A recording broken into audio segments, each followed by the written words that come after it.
Large numbers of us might feel caught in cynicism, whether it is in our connections, in our work, or in different parts of our lives. It is difficult to find a way out of widespread misery. We may think we want to move forward in life, but then something gets in our way and we find ourselves caught in a cycle where a strong urge to move forward on a certain issue meets an equally strong urge to stay where we are. There's a part of you that wants to be liberated, but there's another part of you that keeps holding you back, leaving you feeling trapped and stuck. For instance, we want to get out of a job that we don't like, but we can't seem to find a new job that we think we deserve. We might be in a horrendous relationship, however, find it hard to give up. It's possible that we can't seem to find a partner or that the ones we do find end in divorce. We could be trapped in compulsive habits like drug or alcohol abuse, gambling addiction, sex addiction, etc. Act feels terrible, but to do nothing feels like we're killing ourselves. Every avenue seems closed. Thus, one broods and observes life passing by with increasing apprehension and contempt in oneself.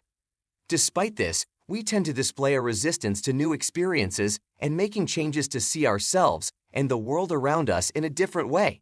This creates feelings of resentment and frustration towards ourselves and our surroundings. We may feel depressed, hopeless, and paralyzed. Despite this, we often resist change in making changes to view ourselves and the world differently. This makes sensations of disdain and dissatisfaction towards ourselves and our environmental factors. We might feel discouraged, irredeemable, and incapacitated. Our friends may ask us, why don't you give yourself a break and start over? Why don't you communicate your feelings with your partner? Why don't you take professional help?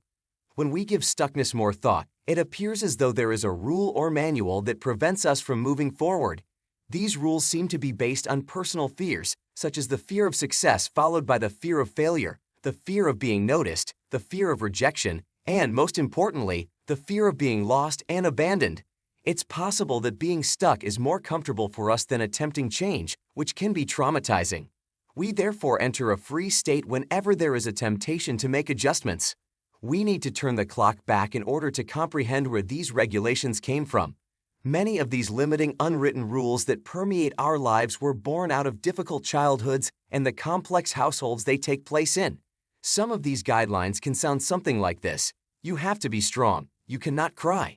You need to be more responsible because you are a big sister. You must acquire these skills because I was unable to do them. How childhood experiences contribute to our stuckness. There is a common history among people who feel trapped and who unintentionally oppose change or progress in any aspect of their lives. They were raised in homes where emotional needs were frequently disregarded. This could have happened for a number of reasons. Some parents find it difficult to be emotionally present for their children. Some expect their children to take care of them emotionally rather than the other way around. Some want their child to be exactly who they want. Some are physically enslaved or emotionally distant from their children. And some are intimidating.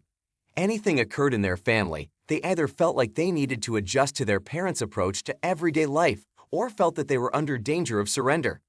At an oblivious level, these children feel denied of anything great. They feel frustrated and deserted.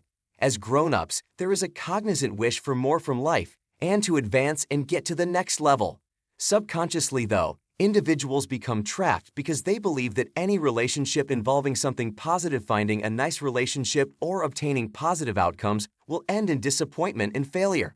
Therefore, it is preferable to become stuck and endure the worry, annoyance, and fear that comes with it than to attempt to get better or do something worthwhile only to fail and feel let down or abandoned.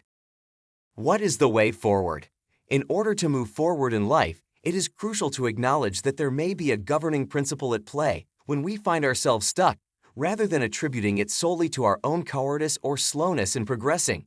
This realization allows us to understand that our feeling of being trapped stems from our flawed perception rooted in childhood experiences, which we must identify, contemplate, and patiently dismantle.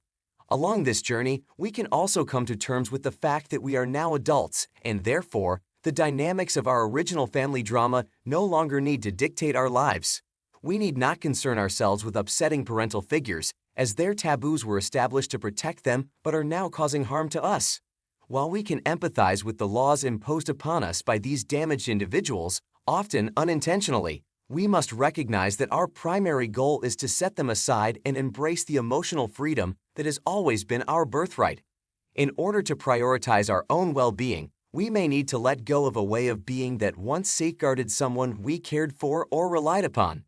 And if you haven't already, make sure to like, share, and subscribe to our channel for more videos like these. Thank you.